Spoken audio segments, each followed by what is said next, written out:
हम लोग कॉस्टिंग में एक चैप्टर पढ़ने जा रहे हैं, यूनिट कॉस्टिंग, जिसका नाम है आउटपुट कॉस्टिंग ऑल्सो। तो हम लोग बारीकी से इसको समझेंगे कि आउटपुट कॉस्टिंग या यूनिट कॉस्टिंग क्या है। तो जैसा कि वर्ड है आउटपुट, तो आउटपुट का मतलब ये हो गया प्रोडक्ट, वह प्रोडक्ट जो बनकर तैयार है, and that is called finish product. ठीक है, फिनिश्ड प्रोडक्ट।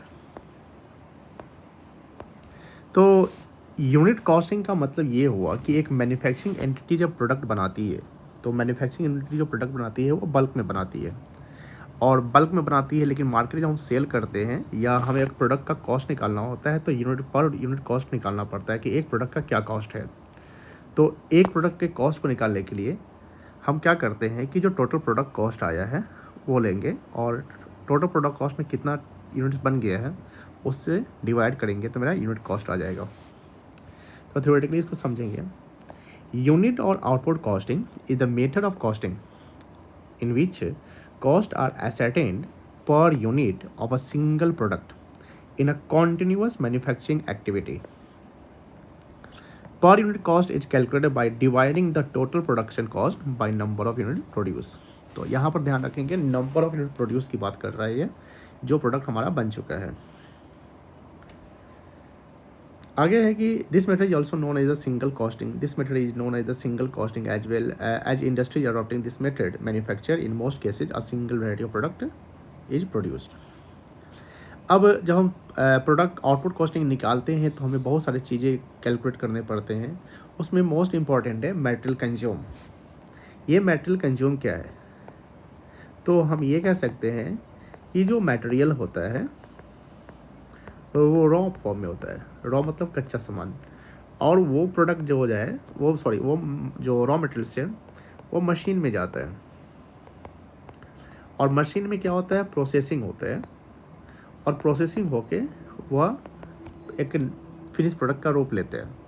तो मशीन में जो प्रोडक्ट हम लगा रहे हैं उसको हम बोलते हैं जितना हमने यूज किया, यानी कंज्यूम किया। और ऐसा नहीं है कि जितना प्रोडक्ट मटेरियल खरीदे, जितना मटेरियल हमने खरीदा वो सब हमने यूज कर लिया। हमें ये ध्यान रखना है कि जितना मटेरियल हमने यूज किया है उसको हम प्रोडक्ट कॉस्ट में कंसिडर करेंगे, और इसी पर्पज़ के लिए हमको निकालना पड़ता है मटेरियल कंज्यूम। ये कैसे निकलता है? तो मेटल जो हमारे पास पहले से ऑलरेडी मौजूद है वो ले लेंगे, ओपनिंग स्टॉक ऑफ मटेरियल। इसमें कुछ बातें हैं जो उसको हमको ऐड करने हैं, यानी हमने मेटल को अगर परचेज किया है तो इससे मेटल का वैल्यू मेरा बढ़ जाएगा, तो उसको हम ऐड बैक करेंगे। मेटल खरीदने में जो हमने कैरेज पे किया, जिसको कैरेज इनवर्ड भी कहते हैं या कैरेज ऑन परचेज कहते हैं, वो भी एक्सपेंसेस है ऑन परचेज ऑफ मटेरियल, तो वो भी मेरा कॉस्ट बढ़ा देगा। कोई कस्टम ड्यूटी हमने पे किया या ऑक्ट्रॉय पे किया तो उसको भी हम ऐड बैक करेंगे, या any expenses incurred directly on material purchase it will be added. कुछ एक चीज़ें होती है जो मेटल के कॉस्ट को रिड्यूस करती है, जैसे क्लोजिंग स्टॉक ऑफ मेटल, जो मेटल यूज नहीं हुआ, यानी यूज करने के बाद, और जो at the end of the year हम कह सकते हैं, या मशीन में जो रखने के बाद जो बच गया उसको हम क्लोजिंग स्टॉक कह रहे हैं, और वो मेटल का वैल्यू को रिड्यूस करता है, क्योंकि वो फिर फर्दर हम यूज कर सकते हैं उसको।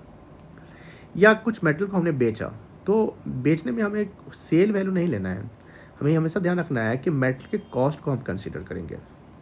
इसमें एग्जांपल समझो कि जैसे अगर मान लो कि सेल वैल्यू है 100 और इसका कॉस्ट प्राइस है 90, तो हम यहाँ पर 90 कंसिडर करेंगे, 100 नहीं कंसिडर करेंगे। और अगर मान लो कि 90 है सेल वैल्यू और कॉस्ट 100, तो यहाँ पर हम कॉस्ट ही 100 एज्यूम करेंगे, बिकॉज कॉस्ट जो हमने मेटल खरीदने में लगाया उसको सेल की कितना किया, कितने का मेटल मेरा चला गया, that will be the cost, and that cost will be reduce.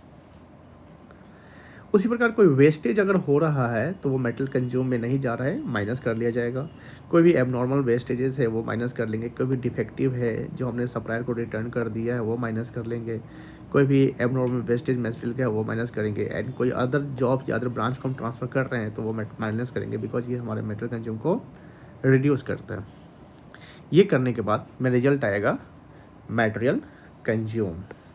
अब हम क्या करेंगे, इसी पे एक क्वेश्चन सॉल्व करेंगे।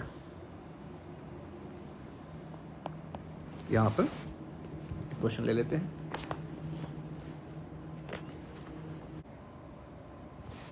जैसा कि क्वेश्चन 1 देख लो। क्वेश्चन 1 मेटल कंज्यूम कैसे निकलेगा। जैसे opening stock of raw material मेरा 1 लाख है, इसमें हम 1 लाख रुपये ले लेंगे, प्लस परचेज जो है उसको हम ऐड कर लेंगे, तो 1 लाख प्लस 2.5 लाख कितना हुआ, 3,50,000। कैरी ऑन परचेज है उसको भी हम प्लस कर लेंगे। रिटर्न ऑफ डिफेक्टिव मटेरियल क्या करेंगे, माइनस कर लेंगे। एंड सेल ऑफ मटेरियल जिसका कॉस्ट प्राइस 20,000 है, तो 20,000 को माइनस करेंगे। एंड क्लोजिंग स्टॉक को हम माइनस करेंगे। ट्रांसफर टू अदर जॉब को भी क्या करेंगे, माइनस करेंगे। तब मेरा रिजल्ट क्या आ जाएगा, cost of material consume. Let's say solution कैसे करेंगे देख लेते हैं।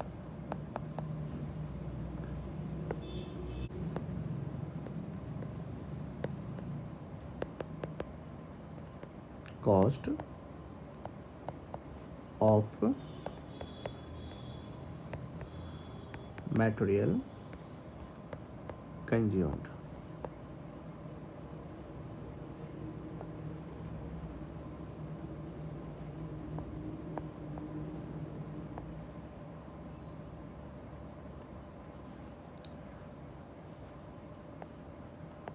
Opening stock of material,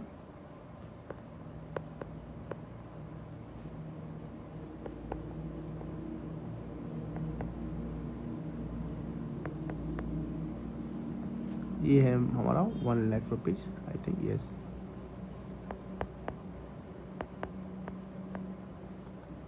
add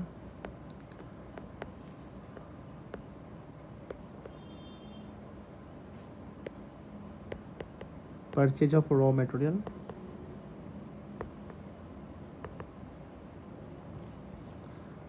$2,50,000।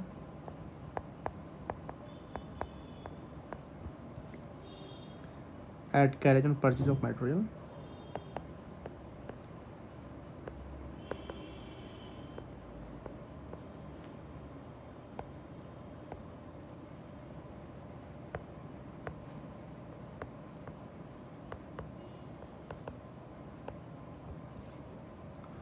$5,000।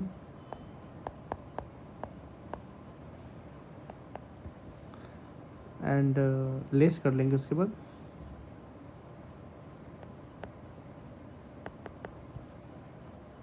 Return of defective materials,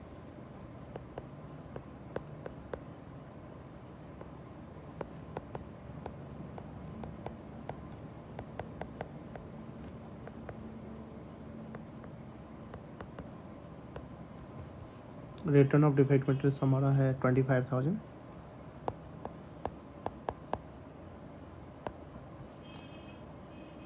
cell of cost of sale of material,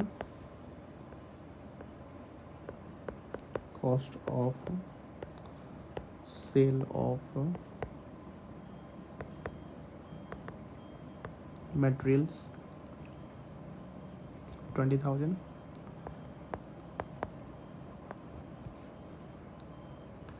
closing stock transfer to other job, ये पहले माइनस कर लेंगे, लास्ट में क्लोजिंग स्टॉक माइनस कर देंगे। Transfer of material to other job,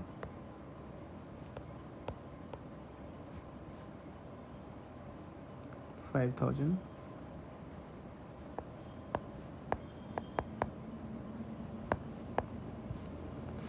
फिर minus करेंगे हम closing stock of material 55,000।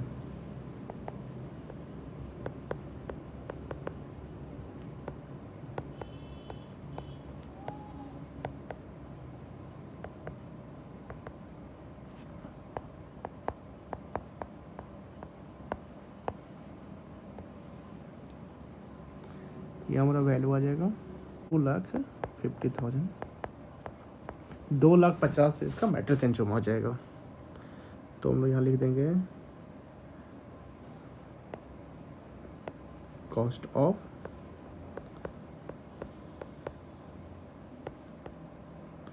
Materials consumed. Solution 1 था। ऐसे ही हम लोग और क्वेश्चन बनाएंगे। जैसे क्वेश्चन 2 देख लो, opening stock of material plus closing stock minus purchase of material plus freight on purchase of material plus octroi duty plus cost of material sold minus sale of waste material minus direct of material minus sorry plus material transfer to other job minus abnormal wastage of material minus. जब हम ये कर लेंगे तो हमारा result cost of material consume आ जाएगा। ठीक है। Third question, purchase of materials plus direct expense plus octroi plus sale of defective materials minus defective materials return minus transfer to the job minus value of scrap minus material sold minus opening stock plus closing stock minus theft of material minus material lost by fire minus carriage inward plus. ये मेरा material consume का cost आ जाएगा। तो हमने अभी तक सीखा मटेरियल कंज्यूम कैसे निकालते हैं। क्वेश्चन में बनाया और यहाँ प्लस माइनस कर देंगे, ऑटोमेटिकली आंसर आ जाएगा। अब आते हैं नेक्स्ट टॉपिक पे। मेरा नेक्स्ट टॉपिक है valuation of direct labour. Easy है, इसमें ज़्यादा चक्कर नहीं है। डायरेक्ट लेबर में क्या है कि जैसे मान लो कि मेरे पास वर्कर है, जो हमारे पास वर्कर है जो काम करने आ रहे हैं, और सपोज करो कि वो वर्कर को हम 10 लाख पेमेंट करते हैं। ठीक है, लेकिन ये तो हम पेमेंट कर रहे हैं ना, तो जब हम कॉस्ट निकालेंगे तो हमें cost of work of labour लेना पड़ेगा, यानी वर्क कितना क्या किया। जैसे मान लो कि कुछ समय ऐसे होते हैं जहाँ लेबर जो है आइडल बैठे रहते हैं, खाली समय बैठे रहते हैं, ब्रेक रहता है उनका, तो उस समय तो हम उस टाइम के अनुसार उसको पेमेंट तो कर दिए, बट वो काम किया नहीं, तो वो कहीं ना कहीं आइडल टाइम चला गया। अब सपोज करो कि 1 लाख का आइडल टाइम है, ऐसा अगर होता है तो मेरा नेट वर्कर कितने का काम किया होगा, 9 लाख रुपए का। तो हम ये वैल्यू को डायरेक्ट लेबर में लेंगे, यही यहाँ पर लिखा हुआ है। डायरेक्ट वेजेस कैसे कैलकुलेट करेंगे, डायरेक्ट वेजेस ले लेंगे, उसमें आइडल टाइम को हम क्या करेंगे, माइनस कर देंगे, और यही प्रोडक्शन कॉस्ट में नेट डायरेक्ट लेबर चला जाएगा। That is. अब है हमारा third point work in progress.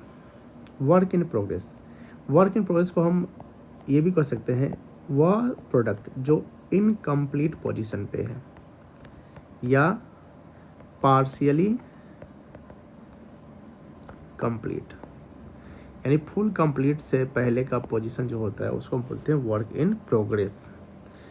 Work in progress calculate करने के बहुत सारे तरीके हैं। प्राइम कॉस्ट पे भी कैलकुलेट करते हैं, वर्क कॉस्ट पे भी कैलकुलेट करते हैं। तो प्राइम कॉस्ट पे कैलकुलेट कैसे करेंगे, तो सबसे पहले प्राइम कॉस्ट को जानना जरूरी है कि प्राइम कॉस्ट क्या है। प्राइम कॉस्ट को हम मेन कॉस्ट भी कहते हैं, और प्राइम कॉस्ट में 3 एलिमेंट होते हैं, मटेरियल्स, और कौन सा material, direct material, labour direct, और एक्सपेंसेस भी डायरेक्ट। जब इस तीनों का हम सम करेंगे तो मेरा रिजल्ट आ जाएगा प्राइम कॉस्ट। ठीक है, इस प्राइम कॉस्ट में opening balance of work in progress को हम प्लस करेंगे, and closing balance of work in progress को हम क्या करेंगे, माइनस करेंगे। तो मेरा नेट रिजल्ट आ जाएगा प्राइम कॉस्ट, अगर ऐसा वर्क इन प्रोग्रेस है तो। और ये वर्क इन प्रोग्रेस किस पे वैल्यूएशन हुआ है, प्राइम कॉस्ट पे, ध्यान रखेंगे। अगर हम वर्क कॉस्ट पे कैलकुलेशन करते हैं, देखिए ध्यान से, सबसे पहले हमारा मटेरियल कंज्यूम आएगा। जो मटेरियल कंज्यूम हम यहाँ लेंगे, जो डायरेक्ट मटेरियल लिखा हुआ है यही मटेरियल कंज्यूम है, जो डायरेक्ट मटेरियल लिखा हुआ है यही हमारा क्या है, मटेरियल कंज्यूम है। तो मटेरियल कंज्यूम के बाद हम लेबर जो हमारे निकाल लिया है और एक्सपेंसेस है, तीनों को ले लेंगे, तो मेरा प्राइम कॉस्ट आ जाएगा। प्राइम कॉस्ट के बाद सेकेंड स्टेप आता है वर्क कॉस्ट का। वर्क कॉस्ट का और भी नाम है, जैसे फैक्ट्री कॉस्ट, याद रखिएगा। वर्क कहाँ होता है, फैक्ट्री में, डेट्स वाई इसका नाम हम फैक्ट्री कॉस्ट भी रखे हुए हैं, तो फैक्ट्री कॉस्ट कहते हैं। फैक्ट्री कॉस्ट में क्या क्या आएगा, पहले तो प्राइम कॉस्ट आ गया हुआ है जो हमें आया हुआ है, उसमें ऐड करेंगे फैक्ट्री ओवरहेड्स। ओवरहेड क्या है कि सर मेन कॉस्ट के अलावा, मतलब मेन हेड के अलावा कुछ और भी खर्च होते हैं ओवर द हेड, जो फैक्ट्री से रिलेटेड एक्सपेंसेस है उसको हम फैक्ट्री ओवरहेड बोलते हैं। इसको वर्क्स ओवरहेड भी कहा जाता है, या फैक्ट्री एक्सपेंस भी कहा जाता है, या फैक्ट्री ऑन कॉस्ट। ध्यान रखेंगे, फैक्ट्री कॉस्ट अलग है, फैक्ट्री ऑन कॉस्ट या ओवरहेड अलग है। फैक्ट्री ओवरहेड सिर्फ फैक्ट्री वाले खर्च को लिया जाएगा, बट फैक्ट्री कॉस्ट में प्राइम कॉस्ट प्लस फैक्ट्री से रिलेटेड खर्चे सबको सम करेंगे तब फैक्ट्री कॉस्ट आ जाएगा। तो देखा ना, प्राइम कॉस्ट हमने ले लिया, प्राइम कॉस्ट में फैक्ट्री ओवर जोड़ा, प्लस करेंगे opening balance of WIP and closing balance WIP को माइनस करेंगे तो मेरा क्या आ जाएगा, वर्क कॉस्ट आ जाएगा। अब इस पे हम लोग एक सवाल कर ले, पहले हम लोग प्राइम कॉस्ट पे एक सवाल कर लेते हैं। तो यहाँ पर प्राइम कॉस्ट में मेटल कंज्यूम दिया हुआ है, जोड़ लो। मेटल कंज्यूम में 3 चीज़ जोड़ेंगे, सॉरी प्राइम कॉस्ट में 3 चीज़ जोड़ेंगे, डायरेक्ट में जोड़ लेंगे, मेटल कंज्यूम जोड़ेंगे, डायरेक्ट लेबर जोड़ेंगे, एबनॉर्मल आइडल टाइम। एक चीज़ ध्यान रखना कि ये जो एबनॉर्मल आइडल टाइम है ये इससे नेट ऑफ हो जाएगा। जैसे 56,000 आपका लेबर है और 6,000 एबनॉर्मल है, तो जो लेबर होगा डायरेक्ट लेबर वो आ जाएगा 50,000 रुपया। ओपनिंग WIP प्लस करके क्लोजिंग को माइनस करेंगे। कॉम्प्यूटेशन ऑफ, लिखा सवाल बनाएंगे, computation of prime cost.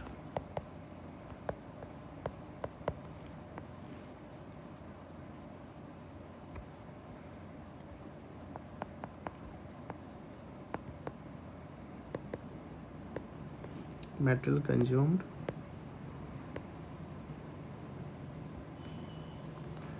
40,000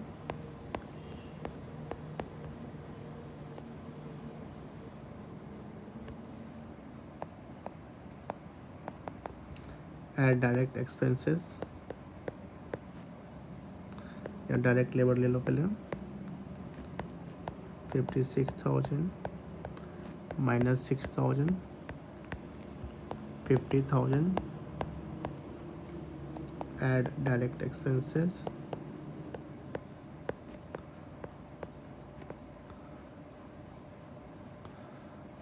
5,000 add opening stock of work in progress 8,000 less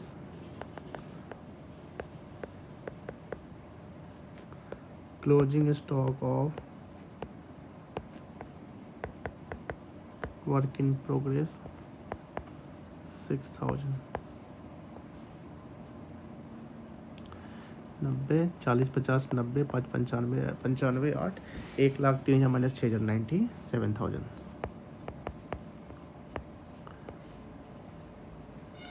this is called the prime cost.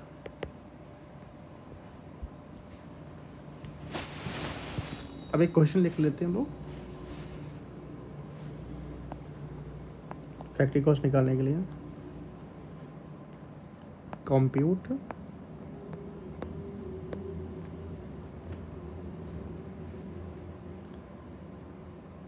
Value of works cost if work in progress is valued at works cost। direct material 32,000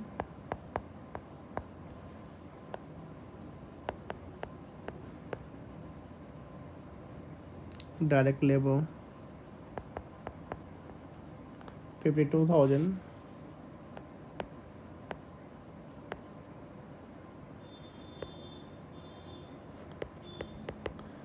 abnormal idle time 4,000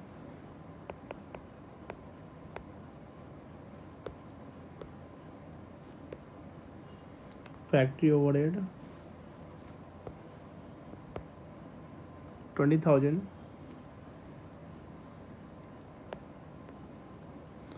sale of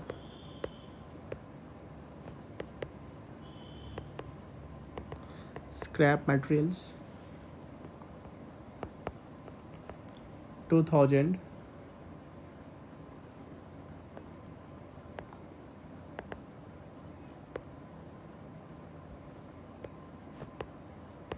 opening balance of WIP 18,000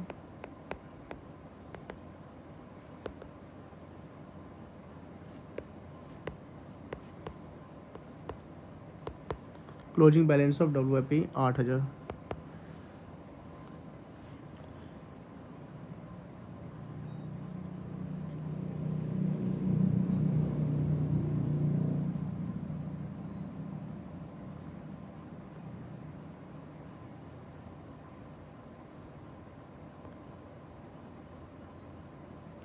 अब इसमें हम factory cost निकाल लीजिए। Solution, सबसे पहले हम लोग लेंगे प्राइम कॉस्ट निकालेंगे। तो प्राइम कॉस्ट कैसे निकलेगा, मेटेरियल कंज्यूम ले लो पहले। डायरेक्ट मटेरियल जो है वो 32,000 ऐड करो। डायरेक्ट लेबर, इसमें भी एब्नॉर्मल टाइम है, माइनस कर लेंगे। 52,000 माइनस 4,000 तो हो जाएगा 48,000। Add factory overhead, no no no no no, एक मिनट, इसमें हम लोग माइनस करेंगे less sale of scrap. Sale of scrap है तुम्हारा 2,000 का, तो ये घटाने के बाद प्राइम कॉस्ट आ जाएगा। कितना जाएगा, 8 2 10 8 4 3 7, 78,000। This is called the prime cost. इसमें ऐड करेंगे factory overhead,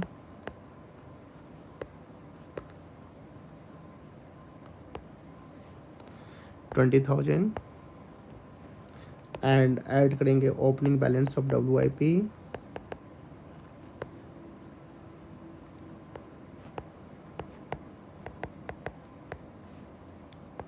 18,000 less closing balance of WIP 8,000।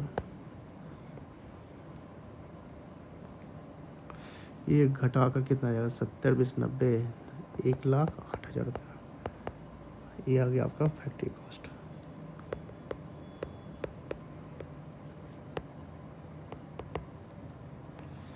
Okay,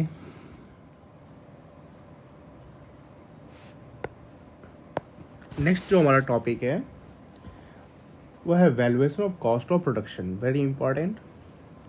and इसके बारे में जानेंगे हम लोग। Valuation of cost of production, cost of production का हम लोग वैल्यूएशन करने जा रहे हैं, ठीक है। ये सामान बनकर कितने में तैयार हो रहा है उसका वैल्यूएशन। इसमें क्या क्या लेंगे, देखो सबसे पहले हम लोग प्राइम कॉस्ट फर्स्ट स्टेज में लेते हैं।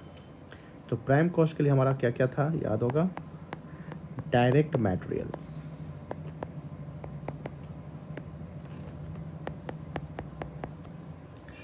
फिर था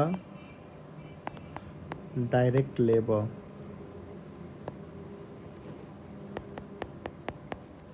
फिर था direct expenses,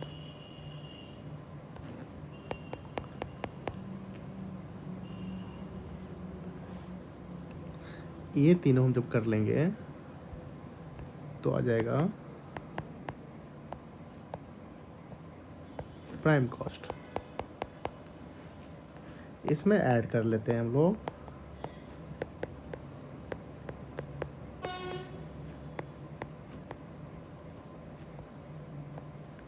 factory overhead,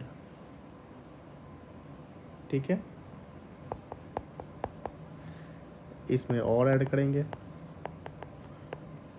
opening balance of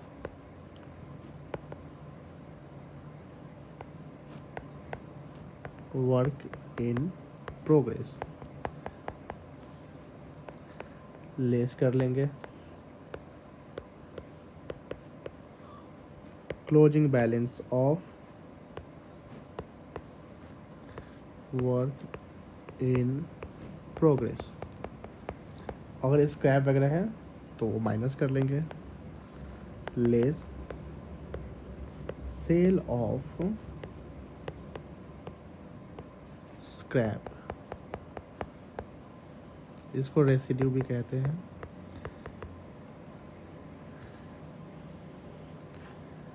जब हम ये कर लेंगे तो जो मेरा रिजल्ट आएगा, this will be the work cost.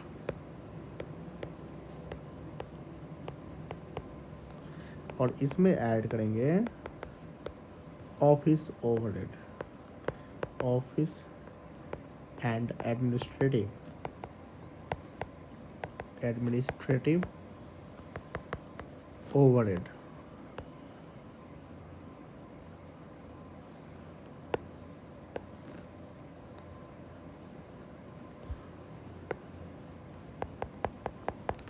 जब ये कर लेंगे तो रिजल्ट जो यहाँ पर आएगा, that will be called the cost of production. Selling expense यहाँ नहीं लेंगे, उसके बाद लेंगे।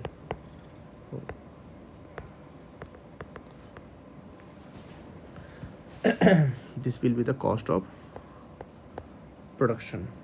ठीक है।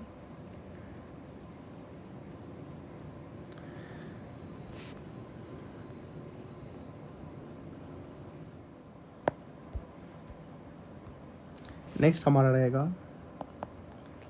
वैल्यूएशन ऑफ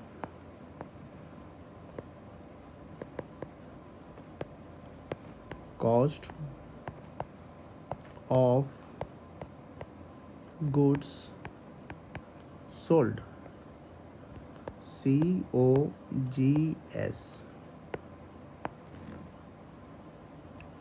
ये कैसे निकलेगा देखते हैं लोग। सिंपल है, जो कॉस्ट प्रोडक्शन आएगा उसको ले लिया जाएगा। जैसे हमारा जो कॉस्ट प्रोडक्शन आ चुका है ऑलरेडी, कॉस्ट ऑफ प्रोडक्शन, जो हम लोग वर्क जो 4th नंबर पॉइंट पे पढ़े हैं, पॉइंट नंबर 4 को रिपीट कर लेंगे हम लोग। और इसमें हम लोग ऐड कर लेंगे opening balance of finished goods.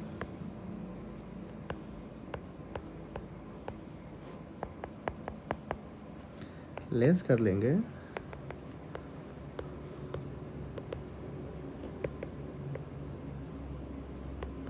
Closing balance of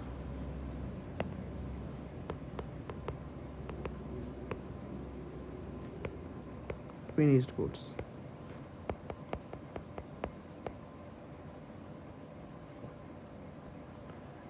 तो यहाँ जो रिजल्ट आएगा, that will be called cost of goods sold.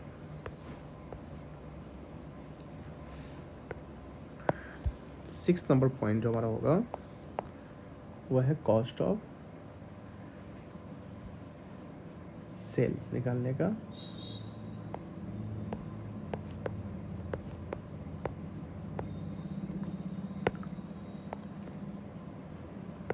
Cost of cell कैसे निकलेगा, पॉइंट नंबर 5 से कॉस्ट ऑफ गुड्स सोल्ड है वो ले लेंगे। कॉस्ट ऑफ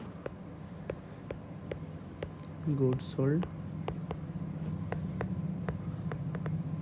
पॉइंट नंबर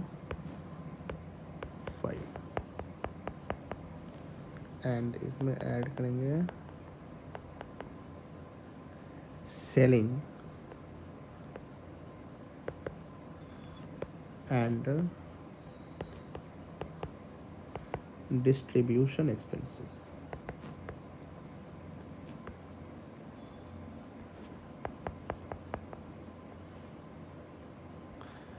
तो this will be the result of cost of sales.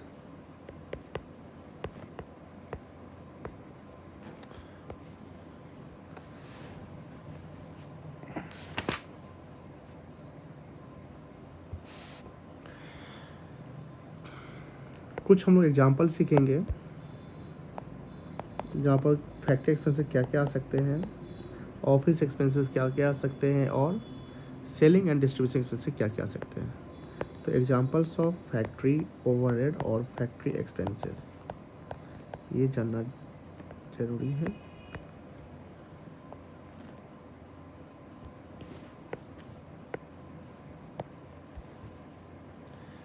देखिए फैक्ट्री ओवरहेड के example,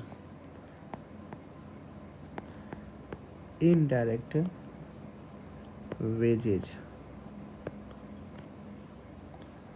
factory rent,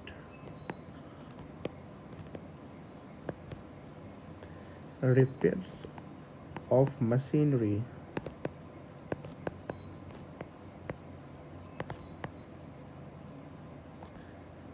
co-depreciation on machinery,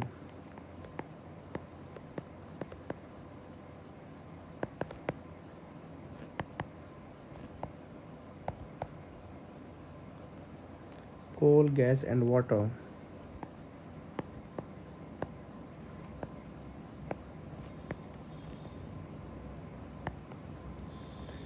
stores, lighting, heating, electricity, power,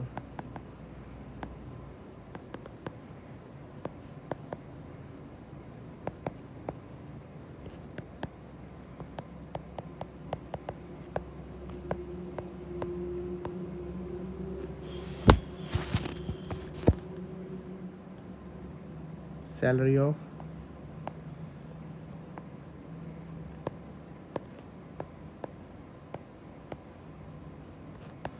factory manager, foreman,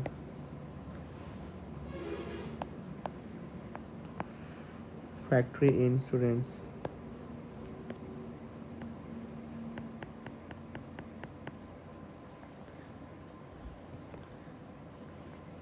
expenses over cotton waste,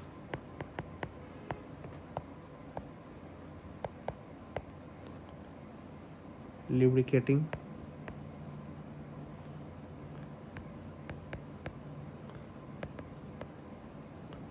oil, brushes, etc. Expenses on training of workers,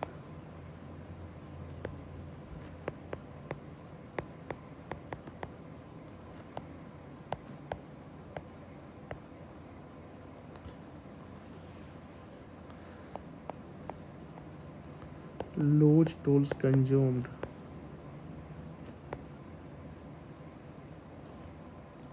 or written off,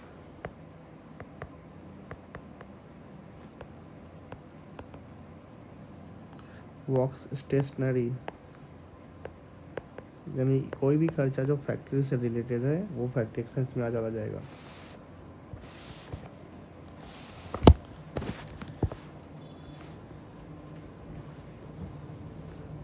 oiling and cleaning,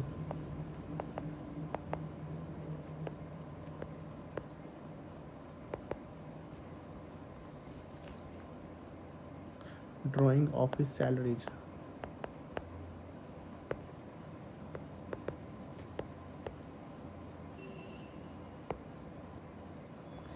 estimating expenses,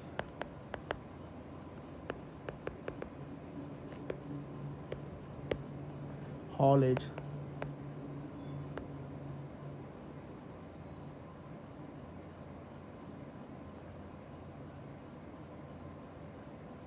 indirect material,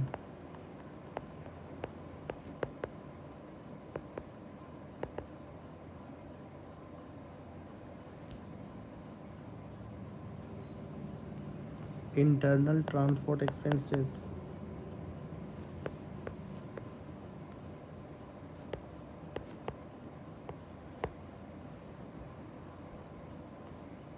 etcetera, बहुत सारे ऐसे car से हो जाएंगे। और इसमें हम लोग लेस कर लेंगे सेल ऑफ स्क्रैप, अगर होता है तो फैक्ट्री एक्सपेंसेस से माइनस हो जाएगा।